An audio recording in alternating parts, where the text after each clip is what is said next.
In the bizarre depths of Nazi history lurks a name that is rarely spoken of, but whose actions forever changed the course of World War II.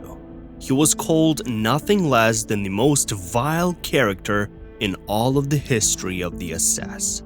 Opening the pages of his biography, we plunge into the corrupt world of horror and monstrous atrocities. Are you ready to find out the truth about one of the world's most feared Nazis who ever existed? Get ready to uncover the mysteries of a man whose real life still causes controversy and guessing. What is hidden behind the name, about which people prefer to keep silent even in the most open-minded era? We begin.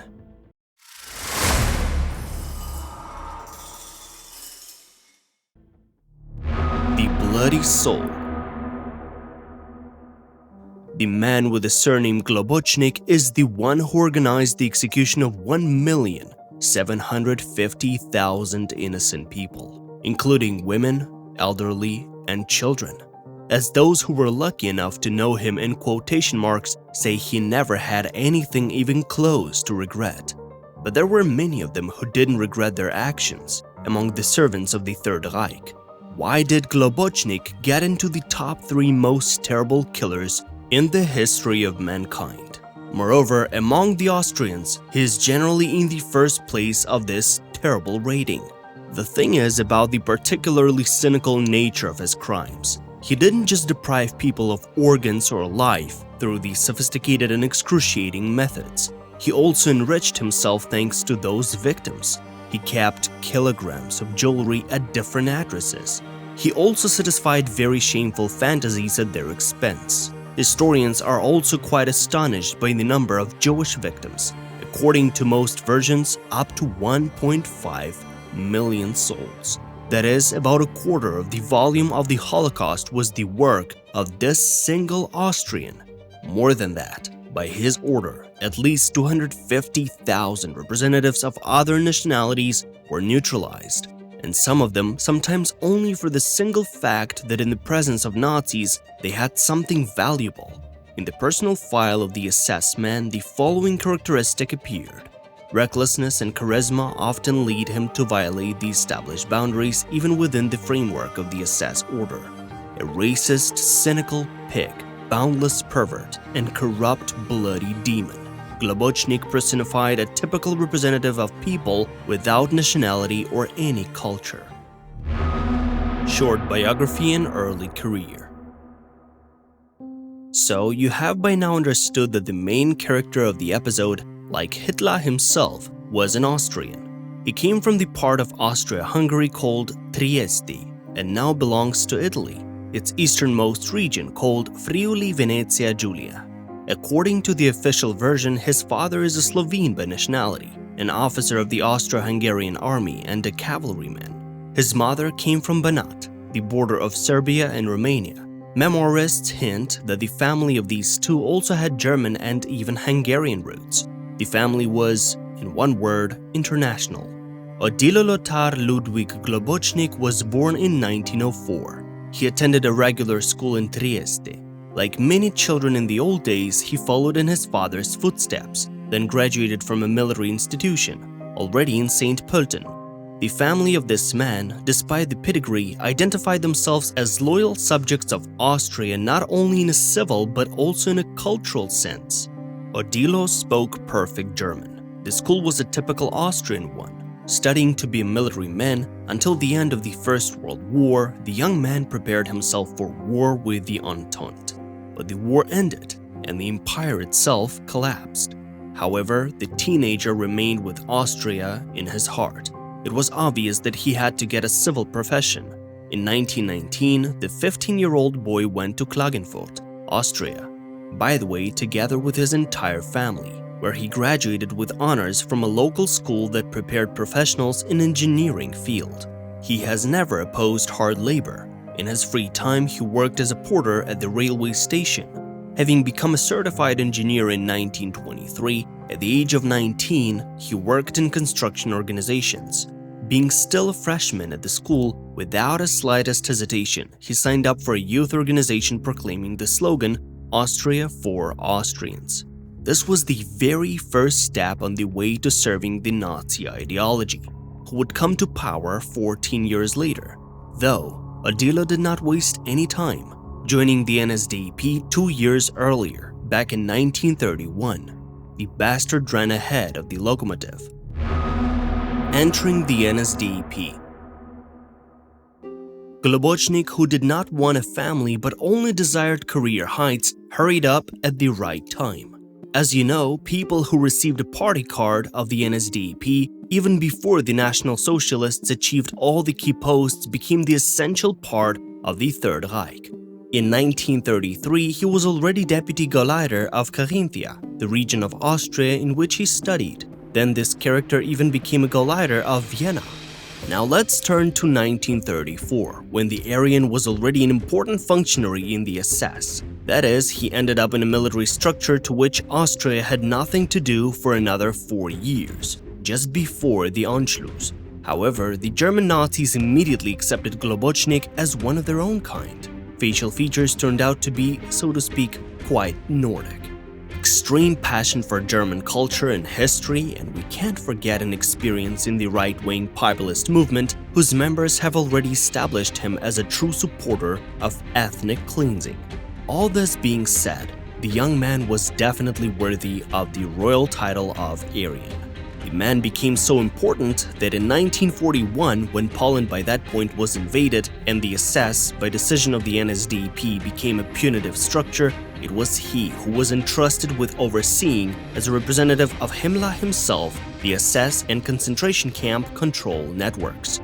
Though the first murders to which he is directly related are adherent to the time when Globocnik was not yet in the death camps. Globocnik was, for a time, something of a chief military policeman in occupied Poland. He personally took part in the shooting of insurgents and Jews, who began to be caught even before the construction of the very first camp.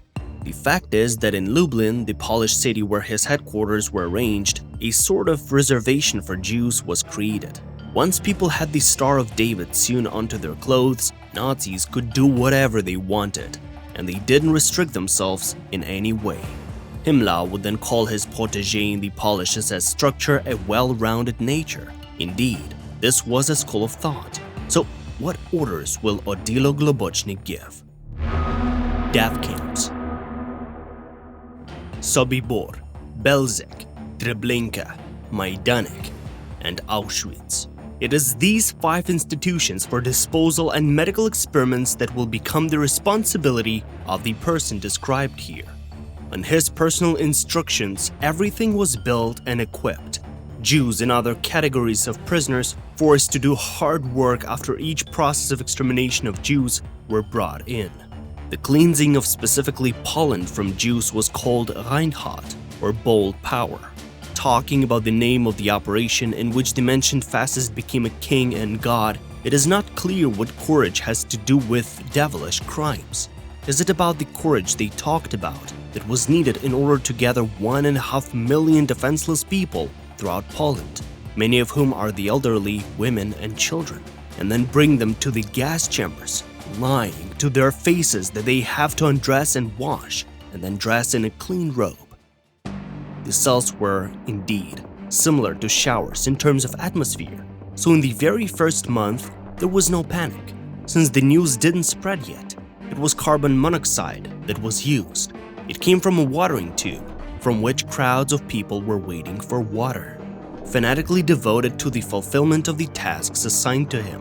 We'll read further in the Globocnik case. So what are these tasks that are written in the papers? It turns out that while still a student, somewhere in late teens to early 20s, having joined the right-wing populists of the Austrian region of Carinthia, the young radical man vowed to himself to rid his native Österreich of Slavs, Magyars, Vlachs, Jews, and Gypsies. In other words, get rid once and for all of different minorities. Thus, he was so eager to get rid of the Untermensch that sometimes he did something before the hour at which the order came from above. He violated the essential discipline. But since he was a high-ranking individual engaged in the work necessary for the Third Reich, he got away with every deed. The inclination to force events, as you already know, was pretty evident at that moment in his biography when he joined the German Nazis, that is, the Third Reich, 4 years before his motherland, Austria, did it. Globocnik had enough intentions not only to be aware, but also to personally supervise the creation of quite noticeable settlements of military builders from the Third Reich, in the lands captured back in the 1939 Poland, as well as in the newly acquired regions in the USSR. Having settled in their position, it was these people who designed and then supervised the placement of commandant's offices with warehouses and camps. The physical work went to the local population, and the further arrangement of the camp barracks went to the prisoners themselves. The concentration camps, especially when the Reich established a constant railway supply of thousands of Untermensch with belongings, became Globocnik's favorite place. Well, why? Just take a look further. Theft and enrichment on innocent blood. Heading all the SS in Poland, Odilo, among many other things, was responsible for all the scheduled movements of the local population. That is, not only for the transfer of Jews to the place of disposal, but also for the evacuation of some Poles from their native towns and villages. These places became part of the infrastructure intended for all specialists within the SS structure, from clerks, engineers, and construction specialists to soldiers of various types, including guards, escort, and punitive squads, also including new policemen. The very process of such transfers was a truly convenient pretext for robbing both Jews and ethnic Poles, and on Soviet territory also citizens of the USSR. This is because of 3 reasons. First of all, the Jews no longer needed personal things. After death, people left majority of their personal belongings in their previous apartments. Secondly, other displaced citizens managed to take only a little with them from home, since the Nazis didn't bother to care even a little. Thirdly, this little belongings and valuable things in suitcases and bags often ended up in the hands of the SS. It should be recalled that, speaking of the entire period of Globocnik's activity, it was not just about hundreds or even thousands, but about hundreds of thousands of people. The Jews alone, according to the most conservative estimates, numbered from 1 million to 1.5 million people. The biggest thief from such a robbery was the head of the Operation Reinhardt, the main character of this story. Evacuations were carried out with particular cruelty. The owners of something especially valuable and something that vastly differed from what Nazis owned were immediately killed right at the moment of capture. Of course, all of it was done without witnesses, so as not to defame the Third Reich in banal thefts. And if it was not possible to do it stealthily, then the owners of valuables were also accused of belonging to a group of rebels against the Third Reich, partisans, communists. Yes, they made all kinds of accusations just for the sake of sending these people to death camps, and their belongings will go to the SS department in any case. We also have to note that the main 4 categories of robbed people were Jews, ethnic Poles, ethnic Ukrainians, and ethnic Roma. The latter, as you know, were especially fond of gold. Himmler knew all of this, but he turned a blind eye to the tricks of Globocnik and his tamed people in each sort of squad. In the end, many NSDAP rather financially poor individuals rapidly turned into owners of other people's property during the war. As a result, according to some sources, together with the Jews, the total number of robbed and then killed could reach 1,750,000 people. Just think about this number for a second. For one comparison, this is more than the entire population of today's Hamburg, the 2nd largest city in Germany. Here's a little glance at official reports of the SS. From Auschwitz alone, 222,269 men's suits and underwear sets, 192,652 sets of women's clothing, and 99,922 children's clothing were delivered and distributed to Germany in 1.5 months. The clothes were not spattered with blood, and it also can be explained. The Jews themselves took them off and carefully laid them on the benches, thinking that they were going to take a shower, despite this being forced. The worst part is that the hair of suffocated but not yet burned victims was used to make soft slippers for submarine crews and to weave bags. And later they learned how to melt fat for soap. Gold teeth were also pulled out even before burning, melted down into ingots in order to then hand them over to the Reichsbank, the main bank of Nazi Germany. The glasses of the executed gave new life to fresh glasses for the servants of the Third Reich. Well, you yourself may know about folders and lampshades made of human skin. All this fuss was done by starved prisoners who were one of these three categories: Jews, Gypsies, and Communists. Globocnik himself called them very necessary people in the system of the new European order. Himmler, when the above-mentioned operation was completed, with German pedantry demanded that the valuables obtained in the course of its execution be taken into account. Well, jewelry, wristwatches, gold and silver teeth, small tools made of metals, and money. Of course, Globocnik understood that it was impossible to take everything just for himself and his own people. The lion's share of the stolen goods was stored by the SS in a safe place and was a subject to accounting. Himmler was deeply satisfied with the amount of what they have stolen, but in the summer of 1943, when the strongest forces of the Reich was broken, for some reason he still recalled his protégé from Lublin. Globocnik was denounced by a certain Zorner. He was replaced by Höss. The former main person of the SS operation, Odilo Globocnik, was almost entrusted with affairs in a more restless part of the newly acquired lands, in several newly acquired regions of the USSR. But then he took pity on him and transferred Odilo to his native Trieste. He knew many people there, and therefore he would have been much more useful. But there was still an issue. There were so many partisans and other resistance figures on the Italian-Austrian border that the police led by him fled closer to 1944. He himself barely carried away his legs, returning to neighboring Austrian Carinthia, which initially gave him all the professions and political status. And in this regard, it remains to mention that Globocnik personally killed and ordered the murder of people not only because of the very purposes of disposal or robbery. With the help of outright bullying and murder, he satisfied both his ego and specifically his feeling of dominance. Huge power, as you know, corrupts people. Perversive behavior. SS Gruppenführer and at the same time head of the Lublin city police, Odilo Globocnik was no longer afraid of almost anything, except maybe death itself. More often being in Lublin, his headquarters, accordingly he visited much more specifically the Lublin reservation for Jews. Guided by the ideas of racial superiority firmly planted in his head, a man in the prime of his sexual powers satisfied vile sadistic fantasies with poor women. His guards kept everything secret. Of the German-speaking confidants, there was only an adjutant, Ernst Lech. The rest, too, in the personal guard were of other roots. These devilish four were engaged in such things that even the SS chief, Himmler, himself somehow vomited after the massacre of the Jews who rebelled in Bialystok. By the way, there is an assumption that even before the first furnaces and gas chambers, in which 1.5 million Jews disappeared under Globocnik alone, the same number were killed with the help of other punishers, before Globocnik and after him. After all, judging by the census, there were 3 million Jews in Poland before the war. Globocnik's German-speaking guard was distinguished by an unparalleled imagination and all sorts of fanaticism. Probably he studied with Globocnik. They hated everyone of other kind equally. The Aryan debauchery began apparently in 1933, and in the months when neither the German Nazis nor especially the Austrian National Chauvinists had yet come to power. Thus, the seeds of the deep hatred were planted before.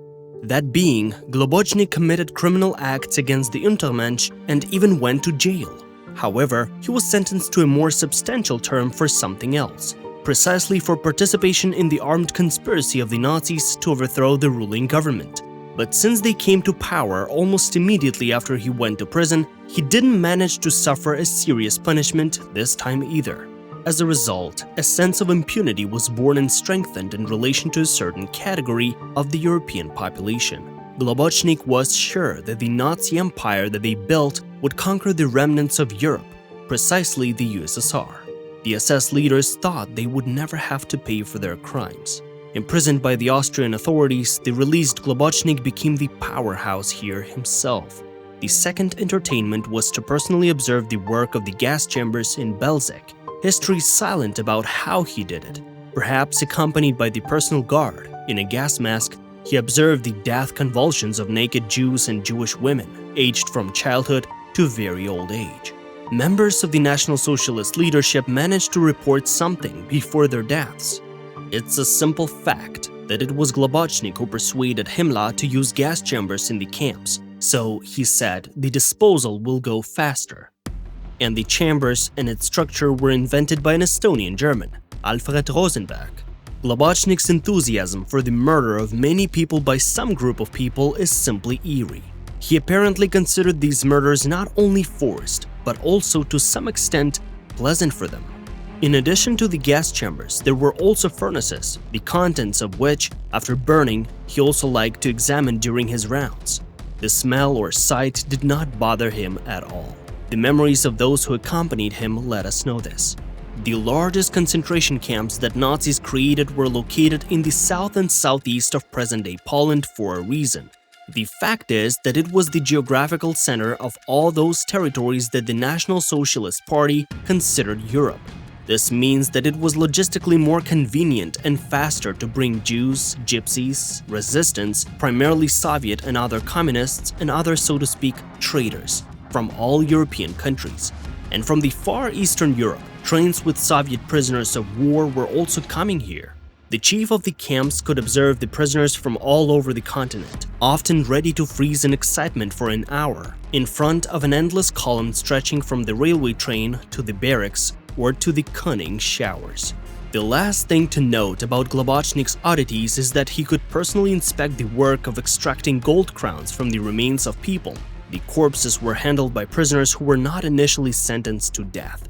Odilo also considered the process of sorting things in the showers after the gas supply was stopped here. Globocnik felt himself to be the ultimate master of all this untold wealth. Here, it must be repeated that a considerable part of the valuables obtained in this way secretly went to his own hideaway. His last days and death. The year is 1945. The last few months in Globocnik's life were associated with the region of Carinthia and Italy. With a group of his closest associates, Globocnik desperately climbed the mountains he knew well, taking refuge in a tiny alpine chalet near Vicenzi. It's known that then the paths of this group diverged. On May 31st, 1945, not far from the designated location, Globocnik, together with his personal adjutant Ernst Lerch, was arrested by a British detachment. The Allies were instructed to liberate the Austro-Slovenian Italian borderland from fascist servants. Globocnik promised the chief officer of British patrol untold riches, which he capped in certain places. They said in reports later that he will indicate in which places if he receives guarantees of the safety of life. But after his arrest, Odilo and his adjutant were taken to a castle near Paternione, Italy. And it was in this castle, sensing that something is seriously not in his favor, that the author of the savage orders committed suicide. He was not so naive as to assume that even in the event of the collapse of the Reich, he would be able to somehow escape punishment. Punishment had to happen for perhaps the most global mass murder the world has ever seen. Of course, he sewed an ampule with poison into his collar, as the doctors showed cyanide. The SS officer drank it after the last analysis of the atmosphere around him. The pastor of the local church flatly refused to allow the funeral ceremony of Odilo Globocnik on the territory of the cemetery entrusted to him. Pastor, having a deep faith within, considered such an offer an insult to him and to all his associates. The final decision was for the SS men to be buried away from the graves. The Nuremberg trials, for those who do not know, are 216 long court sessions that lasted almost for a year. The court and attendees were very much awaiting for Globocnik to be brought here after all. But justice was not done in the way that the victors had hoped for, whose citizens were exterminated in huge numbers by the most vile person of the most vile organization ever known, as one historian noted. Nevertheless, one way or another, Globocnik was gone. The bastard committed suicide. That was ex-war history. We hope you found it educational and interesting to watch. If so, support our work and subscribe as well as leave a like. See you in our upcoming episodes.